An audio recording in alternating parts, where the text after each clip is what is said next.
Hello my dear friends, स्वागत है आप सभी का एक और इन्फॉर्मेटिव वीडियो में। तो आज हमारा टॉपिक रहेगा रिप्रेजेंटेटिव सूट। आज हम जानेंगे व्हाट इज़ रिप्रेजेंटेटिव सूट, इसके objects and its essentials within our topic drafting, pleading and conveyancing. तो चलिए without wasting any further time let's get started. Now first of all हम इसका grammatical meaning देखते हैं, रिप्रेजेंटेटिव सूट। अब देखिए, जैसे किसी का नाम है राम, तो वो किसको रिप्रेजेंट कर रहा है? राम को। सोहन, सोहन को रिप्रेजेंट कर रहा है। तो मीनिंग इसका ये है कि हर कोई अपने आप को रिप्रेजेंट तो करता ही है, बट अगर कोई किसी और को रिप्रेजेंट करने लगे तो हम उसे बोलते हैं उसका रिप्रेजेंटेटिव। मतलब कि ये उसको रिप्रेजेंट कर रहा है। जैसे राम अगर सोहन को रिप्रेजेंट करने लगे तो राम सोहन का क्या हो गया? रिप्रेजेंटेटिव हो गया। ठीक है। और यहाँ पे हम बात कर रहे हैं रिप्रेजेंटेटिव सूट की, तो हम इसको सूट के सेंस में समझने वाले हैं। ठीक है। तो इसकी मीनिंग हम सबसे पहले पढ़ते हैं। मैं पढ़ता हूँ, आप ध्यान से सुनिए। These are the suits in which parties represent others और देमसेल्व्स एंड ऑल्सो अदर्स। मतलब अदर्स को रिप्रेजेंट करना यहाँ पे मैंडेटरी है, तभी वो रिप्रेजेंटेटिव सूट कहलाएगा। तो इन सूट्स में क्या होता है? पार्टीज दूसरे को रिप्रेजेंट करती है या फिर अपने आप को और दूसरों को, या तो दोनों साथ हो, अपने को भी कर रहा हो और दूसरे को भी, या तो केवल दूसरे को कर रहा हो। तो इन सूट्स को हम बोलते हैं representative suits.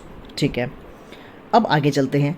According to Privy Council, जब प्रिवी काउंसिल हुआ करती थी तो उन्होंने बोला representative suits are an exception to the general principle that all persons interested in a suit shall be parties thereto. उन्होंने बहुत अच्छी बात कही कि देखिए, ये जो रिप्रेजेंटेटिव सूट है ना, ये एक्सेप्शन होता है एक जनरल प्रिंसिपल का, जो कि हमें सबको पता है कि जनरल प्रिंसिपल क्या है, कि जो भी पर्सन एक सूट में इंटरेस्ट रखते हैं वो उसकी पार्टीज होंगे। ए अगर एक सूट में इंटरेस्ट रखता है तो वो उसका पार्टी होगा, ए सूट डालेगा, या तो फिर ए के अगेंस्ट किसी ने सूट डाला होगा। तो ये जो भी इंटरेस्टेड पार्टीज होती हैं वो उस सूट की पार्टीज होती हैं। ठीक है। बट रिप्रेजेंटेटिव सूट में ऐसा नहीं होता। ए के अगेंस्ट डाला है, पर हो सकता है कि ए को रिप्रेजेंट कर रहा हो बी। अभी आप सिर्फ इतना समझिए, एग्जाम्पल से पूरा क्लियर हो जाएगा आपको कि ये एक्चुअल में क्या होता है। एग्जाम्पल समझिए।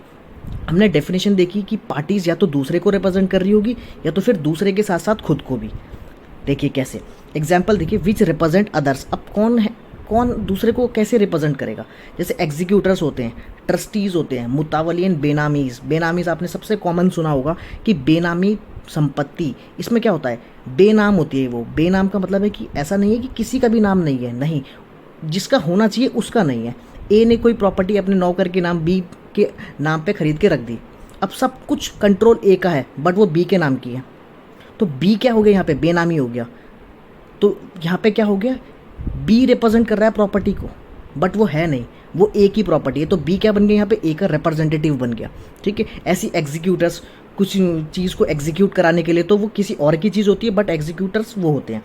ट्रस्टीज़ किसी और के नाम पे होल्ड करके बैठा रहता है। तो ये सब चीज़ें हो गई जब यहाँ पे कंप्लीटली ये दूसरे को रिप्रेजेंट कर रहे हैं। सेकेंड सिनेरियो है जहाँ पे वो खुद के साथ साथ दूसरे को रिप्रेजेंट करते हैं। जैसे सूट्स बाय और against the manager of joint Hindu family.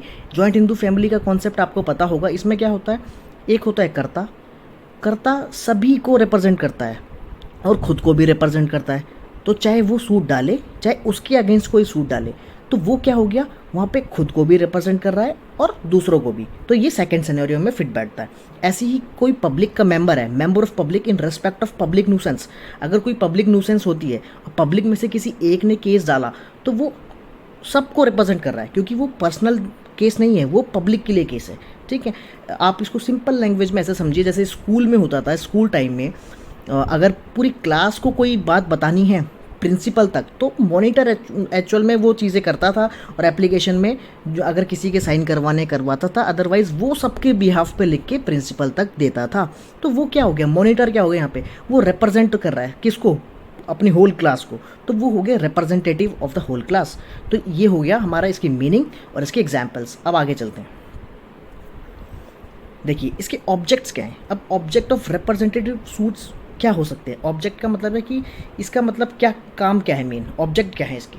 देखिए ये सबसे पहले ऑर्डर 1 रूल 8 ऑफ सीपीसी में आता है, इसको आप याद रखेंगे, जो हाईलाइट हुआ है। ये देखिए स्लाइड्स जो है ना, ये सिर्फ पढ़ने के लिए मैं पढ़ रहा हूँ और आप सुन रहे नहीं, ऐसा नहीं है, ये आपके प्रॉपर नोट्स हैं। अगर आपको ये टॉपिक मिलता है कहीं भी लिखने के लिए तो आपको अगर आपके पास इतने नोट्स हैं तो ये इस टॉपिक के लिए ये सफिशिएंट है। तो ये बिल्कुल एक प्रॉपर नोट्स हैं जिनमें काफ़ी टाइम लगा के और काफ़ी सोच समझ के ये कंटेंट लिखा जाता है। तो आप इसका स्क्रीनशॉट ले लीजिए और आप इसको अगर आप नोट्स बनाते हैं तो आप उसमें बिल्कुल मेंशन कर सकते हैं। तो चलिए समझते हैं इसके ऑब्जेक्ट क्या है। देखिए, it enables a person to file a suit in a representative capacity for and on behalf of numerous persons. अब देखिए बहुत सारे लोग हैं तो उनके बिहाफ पे कोई भी डाल सकता है सूट, ठीक है, where they have the same interest, जहाँ पे उनका सेम इंटरेस्ट है तो कोई भी एक डाल सकता है। ये तो इसका पहला ऑब्जेक्ट हो गया।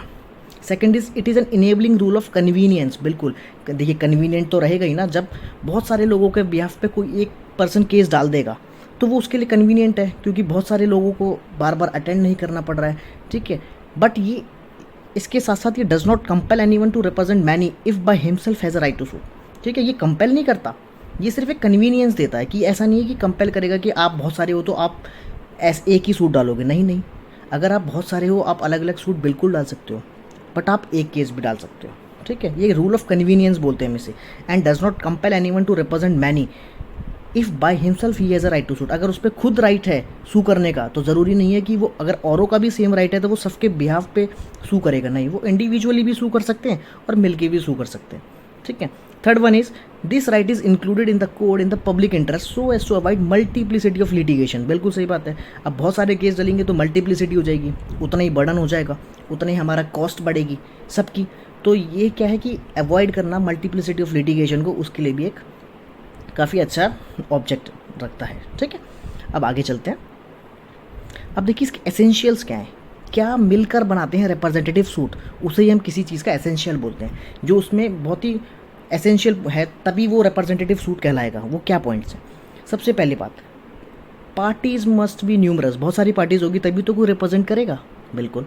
They mostly have the same interest in the suit, interest same होना चाहिए सूट में। Third one is the suit must be bought और प्रोसिक्यूटेड विद द परमिशन और under the direction of the court. Very important. इसमें क्या है, ये दो ही तरीके से लाया जा सकता है, या तो with the permission of the court, court से परमिशन ले ली जाए कि इतनों के बिहाफ पे ये आएगा, ये ऐसे रिप्रेजेंट करेगा, या तो फिर डायरेक्शन ऑफ द कोर्ट हो जाए। तो डायरेक्शन में तो फिर बाउंडेशन है, तो ये दो ही तरीके से आ सकता है। Fourth one is notice must be given to the parties to be represented in the suit. इसका मतलब है कि जिनको भी आप रिप्रेजेंट कर रहे हो ना, सबको नोटिस ज़रूर होना चाहिए।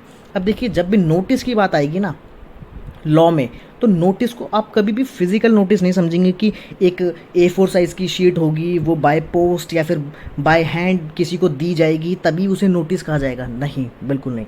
नोटिस मतलब होता है उसकी नोटिस में, उनकी जानकारी में। अब जानकारी कैसे हो सकती है? जानकारी किसी भी तरीके से हो सकती है, ओरल भी हो सकती है, बाय रिटर्न भी हो सकती है। ऐसा हो सकता है कि आपने कॉमन एरिया में एक पोस्टर लगा दिया या फिर A4 साइज़ कोई भी अपना शीट लगा दी, उसमें आपने नोटिस कुछ भी लिख दिया और वो कॉमन एरिया है, नोटिस बोर्ड इसे जिसे हम बोल सकते हैं, तो वो भी नोटिस माना जाएगा। क्लास के केस में, स्कूल के केस में देखिए क्या होता था कि नोटिस बोर्ड में कुछ भी लिख दिया, इस मतलब है कि स्कूल ने आपको बता दिया, अब वो आपकी जानकारी में है या नहीं है, वो होना चाहिए, बस ये मान के चलते हैं। कॉलेजेस में, स्कूल्स में ऐसा चलता है।